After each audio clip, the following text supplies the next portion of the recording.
At exactly 7:12 a.m., the blender roared to life. She was making one of her detox smoothies. Frozen blueberries, spinach, chia seeds, oat milk. Same ingredients she swore tasted like garbage when I made them. Today, she hummed as she poured hers into a glass. She didn't see the note yet.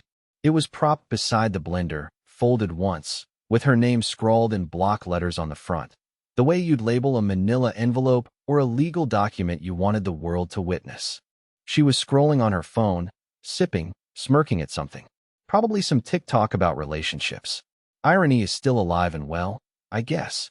She didn't look tired, which is weird, considering she never came home last night. Not until nearly sunrise. And when she did, she tiptoed like a cartoon burglar, trying not to wake me. Only I wasn't asleep. I was in the garage, watching through the slatted window blinds as she stepped out of a gray Mercedes that didn't belong to anyone in our cul-de-sac. She wasn't wearing her heels anymore. Just socks. One of them had a hole in the toe. I remember that detail. I don't know why. She didn't come looking for me. Didn't check the bedroom. Didn't even peek in to see if I was snoring on the couch like usual. She just went straight to the shower. Her shadow moved behind the frosted glass like a stranger in our house. 22 minutes later, she went to the kitchen. That's when the blender screamed. And that's when I walked out the front door. I didn't slam it. I didn't shout. I just left the note. It read, "I spent the night wondering whether you were dead in a ditch or alive in someone else's bed. Now I know which answer hurts more. I'm leaving. Good luck with your..." I didn't finish the sentence. She can finish it for me. Because what I found on her laptop earlier, before she got home, before the blender, before everything, changed everything. But we'll get to that. Trust me, this story is just beginning. I didn't go far. Just parked a few blocks down in an empty grocery store lot, angled so I could still see the tip of our roofline behind the bare trees. I sat there with the engine off, heat on low, thinking about how quiet it all ended. No screaming, no slamming, no dramatic monologue. Just a folded note next to a blender and a woman who didn't even notice she'd already been left. She would have noticed eventually. Maybe after she finished her smoothie. Maybe after she fed the cat. Or maybe not until she went back to the bedroom and realized my drawer was empty, the closet lopsided. I only took my side. My hangers. My scent. I left her the wedding photo. Let her deal with where to put it. But let's rewind, because this story doesn't start at the blender. It starts with her laptop. More specifically, the 11 browser tabs she forgot to close. She had been acting weird for weeks. More secretive, yes, but also more careless. And if I'm being honest, I never meant to snoop. I was looking for a tax document. That's it. The folder was supposed to be in our shared drive, and her laptop was unlocked, left open on the dining table like she had nothing to hide. But she did. The first tab was harmless. Pinterest board for bathroom renovations. We've been meaning to redo the tiles. The second was a recipe for matcha cookies. Third, fourth, more home stuff. But then it took a turn. Tab 5, an anonymous chat app. Tab 6, a Google Doc titled Weekend Timeline Spiral Calendar. Tab 7, a Reddit thread called Anyone Else Feel Trapped by a Boring Husband? I should have stopped. I should have closed the laptop. But I didn't. I read every word. That Google Doc wasn't about a renovation. It was a planning document. She and someone named N had created it to coordinate weekends when I was out of town for work. It had timestamps, locations, code words. They called me the librarian because apparently I'm quiet, predictable, and always putting things back where they belong. But the worst part wasn't the words. It was the photos in tab 11. They weren't graphic, not explicit, but they didn't need to be. Her in someone else's hoodie, her feet tangled with another pair in a hammock. Her holding a wine glass in what was definitely not our kitchen. Every single one was dated during weekends she'd sworn she was at her sister's. And here's the kicker. One photo was taken in our own backyard, while I was gone for my company retreat. Same patio chairs I stained with my own hands last spring. Same fire pit I bought her for our anniversary. She brought him there, into our home. You know how it feels when your stomach flips inside out? Like your body recognizes betrayal before your brain does? That's what hit me. A full-body ache, like my blood turned heavier. I closed the laptop, left it exactly as it was, and started packing. Funny thing is, I packed slow. Carefully. I didn't rage. I didn't tear things apart. I folded every shirt like I always do, tied my shoes together by the laces, even grabbed the charger I always forget. I wasn't thinking revenge. I was thinking escape. Like a prisoner realizing the door had been open all along. When I left that note on the counter, I didn't write out the last word. I'm leaving. Good luck with your. It's the blank that hurts the most. She gets to fill that in. Is it lover? Lies? Life? Whatever she puts there, it'll haunt her more than anything I could have said. Because she'll realize I'm not coming back to finish it. Not this time. I didn't expect her to call me. Honestly, I thought she'd be relieved, maybe even grateful, that she didn't have to fake anything anymore. That her little backyard secret had finally packed a duffel bag and vanished quietly into the fog of a Monday morning. But when the phone lit up with her name just before noon, I didn't know what to feel. Panic? Curiosity? Spite? My thumb hovered over the green button, but I let it go to voicemail. I couldn't listen to her voice yet. Not without smashing something. I sat in the booth of that same Waffle House, now mostly cleared out, except for a man in a dirty Carhartt jacket drinking ketchup from the bottle. The waitress, Georgia, I think, asked if I was going to order anything other than black coffee. I lied and said I was waiting for someone. Truth is, I didn't want to leave yet. It felt like neutral ground. A place untouched by her perfume, her fake apologies, or her empty smoothie glass. Eventually, curiosity won. I put in my earbuds and played the voicemail. At first, it was just silence. Then a sharp inhale. Hey, her voice was shaky, but not from tears. She was thinking, calculating. So I saw the note. I don't know what you think you saw, or think you know, but can we just talk first? Please? You're being really dramatic. Dramatic. Like walking out after your wife disappears all night is some sort of Broadway monologue. Like her bringing another man into our yard, our space, our life, is just a subplot I'm overreacting to. I nearly laughed. But then the second voicemail came through. This one was different. Sloppier. She was crying, for real this time. Dorian, I messed up, okay? I just deep inhale. I was lonely, and you were always so checked out. You think I wanted it to go this far? It was just supposed to be harmless. A fling. You were always at work, and I was going crazy in that house. I never stopped loving you. God, I don't know what's wrong with me. She didn't even try to deny it. No story about Cassie's house, or dead phones, or rainstorms. She just admitted it like we were on a call-in therapy show and the audience would clap once she showed some vulnerability. She paused, then added the part that made me physically recoil in the booth. Can you please just come home so we can fix this? It doesn't have to be over. Didn't have to be over? After all that? After what I found on her laptop? After the wine glass and the photo that matched the set from our wedding registry? After the way she looked through me the past 6 months like I was just a wall she hadn't gotten around to painting? That's when something inside me shifted. A strange calm, like when a fire burns through everything and all that's left is ash. There's no more panic. No more second-guessing. Just silence.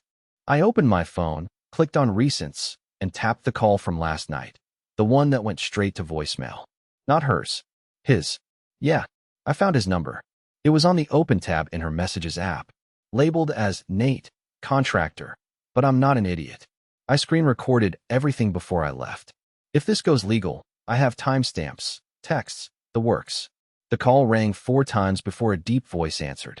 Hello. I didn't speak. Who's this? Still nothing. Just the hum of the road noise through my cracked window and the sharp beat of my own pulse in my ears. Then I hung up. I wasn't ready. Not yet. But I will be. And when I do call him back, I won't be asking questions. I'll be giving him options. I've always been the guy who lets things slide. Wrong orders at restaurants? I eat them. Someone cuts me off in traffic? I just turn the music up. That's who I've been. The quiet fixer, the avoider, the peacekeeper. And Maribel knew that. She counted on it. That I'd never speak up, never fight back, never throw a punch even if I saw it coming. I was predictable. Safe. Contained. But something shifted the moment I heard Nate's voice on the line. He didn't recognize my number. Why would he? I wasn't part of their world. Their relationship had a different Dorian in it. A silent, oblivious version of me who just existed to mow the lawn and pay the mortgage while they passed love notes across the dinner table of my life. I could hear it in his voice, that casual, dismissive tone, like he was expecting a client, or maybe some woman whose name he couldn't remember. I wasn't even on his radar. That stung more than it should have. But now I'm on it. After I ended the call, I sat in the car for over an hour. I wasn't thinking about revenge in the traditional sense. I wasn't picturing broken windows or viral TikToks or big public exposures. I was thinking chess. Not checkmate. Not yet. Just the opening gambit. Something small, precise, that shifts the balance of the board without anyone noticing at first. So I drove home. Yes, home. She was gone, of course. Her car wasn't in the driveway. The front blinds were drawn halfway, the way she always leaves them when she wants the neighbors to think we're fine. I parked down the street, walked in through the back, and made sure to put on gloves, not for legal reasons, just because I didn't want my skin touching anything anymore. Her mug, her throw pillow, her stupid laugh, love sign above the sink that always made me want to scream. I didn't destroy anything. I wasn't there to cause a scene. I was there for documents, marriage certificates, joint account info, the HOA paperwork she never touched, her handwritten journal that she stupidly kept on the bottom shelf of the linen closet under old towels. I didn't even know she kept one until I saw her writing in it 2 months ago during a thunderstorm. Said it helped her process feelings. Well, so does discovery. I wasn't looking for poetry. But it's amazing what a person will confess when they think no one's reading. She wrote about me. A lot. About how I had become invisible to her. About how she fantasized about being touched by someone who took control. She even called Nate a thunderstorm after a long drought. Dramatic much? She also mentioned, what if he finds out, more than once? The paranoia was real. And now it's justified. I took photos of every page. Not to leak. Not to post. Just to hold. Like insurance. Because I know Maribel, when the dust settles, she'll try to spin this. Tell her family I was cold. That I left without reason. That I emotionally abandoned her. She'll say whatever she needs to maintain the image. But this time, I'll have the truth. And then I did something small, something petty. I opened the freezer and took out her smoothie packs. The ones she pre-makes for the week. Labeled and dated with cute little smiley stickers. I peeled off every label and replaced them with Post-its. Each one had a word. Good. Luck. With. Your. Mess. Of. A. Life. Then I zipped the freezer shut, locked the door behind me, and left for good. But I didn't go to a hotel. I went to Nate's house. Yes, I know where he lives now. I didn't knock. I didn't even pull into the driveway. I parked 2 blocks down and walked the rest of the way, hoodie up, cap low, like some amateur spy who didn't want to be seen by a man he'd never met, but somehow knew everything about. His address was tucked in the corner of a screenshot I took from her chat logs. She'd texted him, "Pick me up at 8? Don't park in front. Dorian notices everything." Clearly, she didn't think that through. I stood across the street, hands in my jacket pockets, staring at the modest, beige-sided house with the peeling trim and 2 ridiculous garden gnomes out front. One was holding a beer bottle. The other was mooning the street. Real classy. I half expected Nate to come out shirtless, belching, swinging a barbecue spatula like some caricature of a backyard adulterer. But what I saw was worse. He had a family. I don't know why that hit harder than anything else. Maybe because in my mind, Nate was just some reckless loner. A fling. A nothing. But no, he had a wife. A real one. Not just a woman who cooked his meals, but one who actually looked at him like he was her world. She stepped out the front door around 6:30, wearing scrubs, hair pulled back, tired smile on her face. Nurse, probably. She kissed him before backing her car out. It was a real kiss. Not distracted. Not routine. Then the kicker, a kid. Maybe 5. Pajamas, tangled curls, half a banana in his hand, waving at the car as it pulled off. Nate knelt down, ruffled his hair, and walked him back inside like it was the most normal morning in the world. Like he hadn't just spent the night with another man's wife. I just stood there, stunned. He had a life. One that looked full, functional, almost happy. And he risked it all for what? For my wife? For her sarcasm, her lies, her black hole of need? Did he think she was some prize? Did he even know she was married? Or did she lie to him too? That's when it clicked. Maribel wasn't someone he loved. She was an outlet. A fantasy. An escape valve from his real life. And I wasn't the only one she was betraying. She was his affair, just as much as he was hers. I wasn't watching the villain of my story. I was watching another version of me. Another guy caught in a cycle, living 2 lives, pretending to be whole. I should have felt vindicated. Maybe even satisfied. But what I felt was something else. A twisted sense of pity. Not for Nate. Not for her. For his wife. For that kid. For the innocent collateral damage neither of them cared to consider. I realized something else, too. Something that stopped me from storming across the street and exposing everything right there on his porch. This wasn't just about pain anymore. It was about power. And now I had it. I had screenshots. I had journal entries. I had timestamps and voice recordings and photos. But now I had context. I knew where he lived. I knew what he stood to lose. And that made me more dangerous than he could ever imagine. So I turned and walked away. Not because I was giving up, far from it. I was playing the long game now. No more tears. No more open wounds. Just surgical precision. Quiet moves. Delayed detonations. Because when I finally let this all unravel, I won't have to lift a finger. They'll do it to themselves. I didn't sleep the night after I saw Nate's kid. I couldn't. Not because I was sad, or even angry, but because my brain wouldn't stop calculating. It was like my nervous system had been hijacked by a project manager on a mission. Every mental post-it note that had sat quietly in my head for years, every "don't rock the boat" and "just let it go," had been torn off and replaced with action items. I wasn't just reacting anymore. I was strategizing. And step one was simple. Don't tell Maribel a damn thing. She kept texting, of course. Her messages got longer, more frantic. Paragraphs filled with questions she didn't want the answers to. I didn't reply. I didn't block her, either.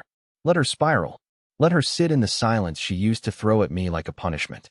I let every message come through, so she'd watch those little gray delivered check marks and wonder if they were also the final nails in the coffin of her control. Step 2 was riskier. But it was time. I reached out to Nate's wife. It took me almost an hour to write the message.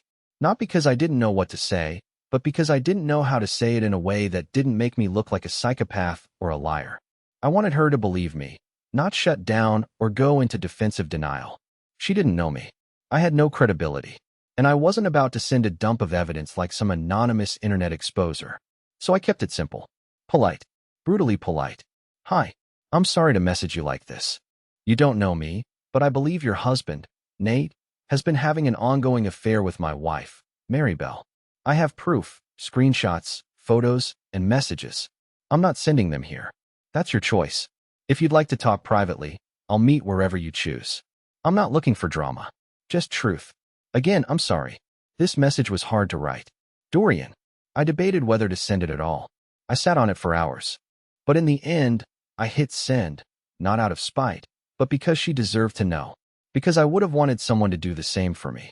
She didn't respond that day, or the next. But on the third morning, I got an email from an address I didn't recognize. No subject line. Just 3 words. Is this real? That's when my hands started shaking.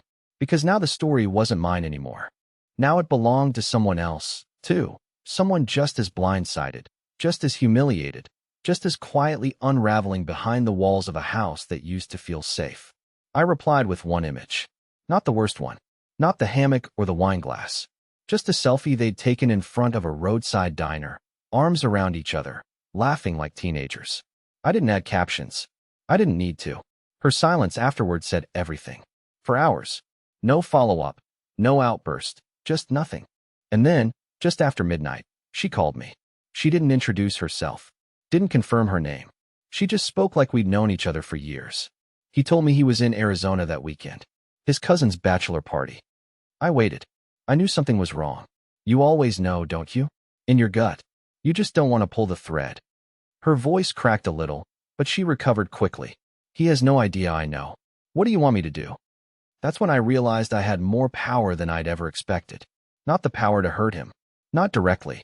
But the power to tip over a single domino and let the weight of his lies do the rest. She wasn't crying anymore. She sounded clear. Resolved. Nothing yet, I told her. But when the time comes, I want him to learn the same way we did. She hesitated, then said, slow burn. Exactly. We hung up without goodbyes. We weren't friends. We were just 2 players on opposite sides of the same wreckage, aligned not by revenge, but by dignity, by timing, by silence. And now the pieces are all in place. Because tomorrow is Maribel's birthday, and I'm bringing her a gift she'll never forget. She didn't expect me to come. That's the beauty of silence. It tricks people into thinking you've disappeared. But I hadn't disappeared. I just stopped playing her game. I was preparing my own. Her birthday dinner was already on the calendar before everything came crashing down. A quiet little restaurant she always picked for its ambience, which really just meant it had low lighting and overpriced cocktails. It was the same place we went 3 years ago, when she cried in the car because her creme brulee wasn't torched enough. I should have taken that as a sign. She booked the reservation under her maiden name this time. I guess even in her fantasy world, she wanted to pretend she wasn't tethered to a man like me.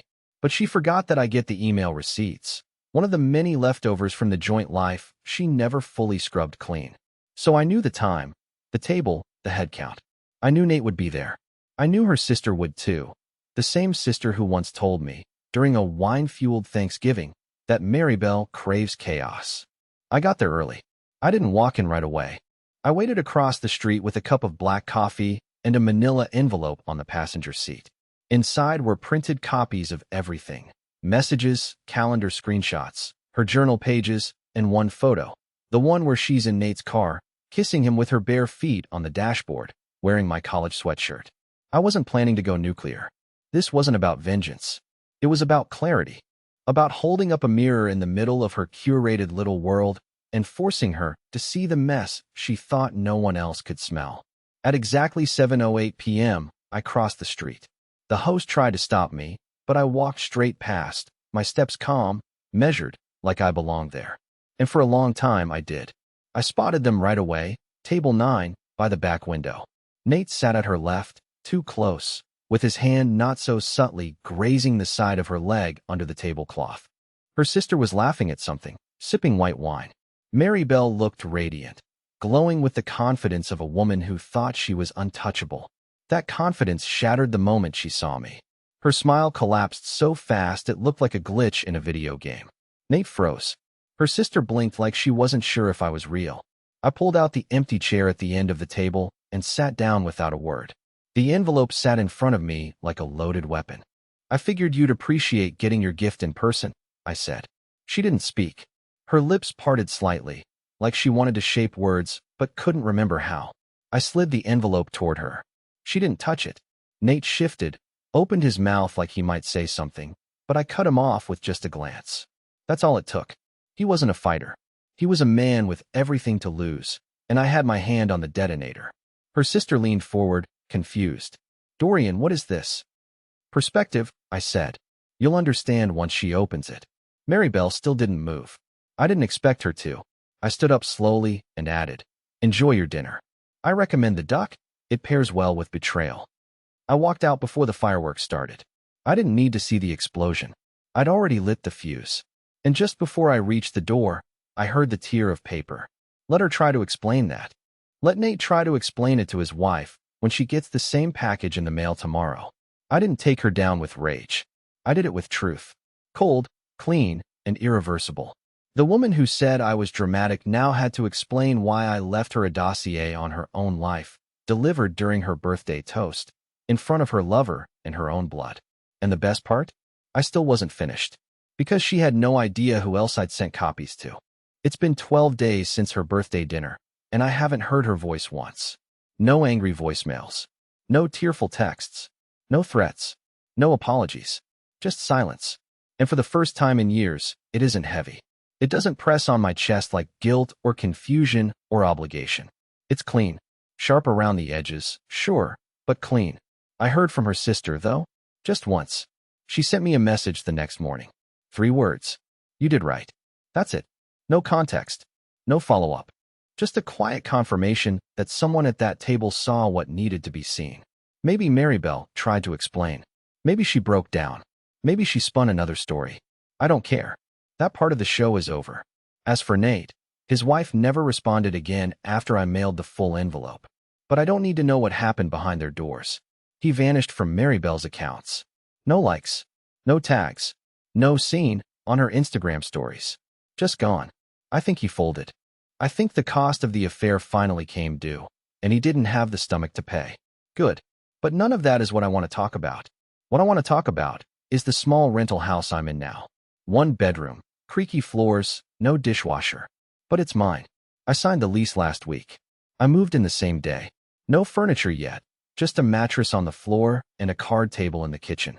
Feels like a bad college setup, but also, weirdly, like a clean slate. There's a little bakery 2 blocks down. They don't ask questions. They just remember my name and how I like my coffee. I sit outside most mornings with a journal and write. Not letters to Marybelle. Not entries full of pain. Just thoughts, plans, random observations about birds or people or things I forgot I enjoyed. I started running again. My knees hate me, but my head feels clearer than it has in years. I called my brother for the first time in months. Told him everything. He didn't say, "I told you so." He just said, "You're still here. That's what matters." Then he laughed and asked if I finally burned her smoothie labels. I told him I upgraded. Now I blend my own life. There's no dramatic love interest waiting in the wings. No rebound romance. No movie-ending kiss. Just me, standing in the wreckage of what I thought my life was, realizing that none of it was ever mine to begin with. I was borrowing someone else's version of happiness, building on a foundation that was never stable. I kept painting over cracks and calling it restoration. Now I'm starting from dirt. And that's okay. Because yesterday, for the first time in months, I slept through the night. No blender. No clock ticking wrong. No wondering where she is. Just quiet. And peace. And the slow, strange joy of beginning again.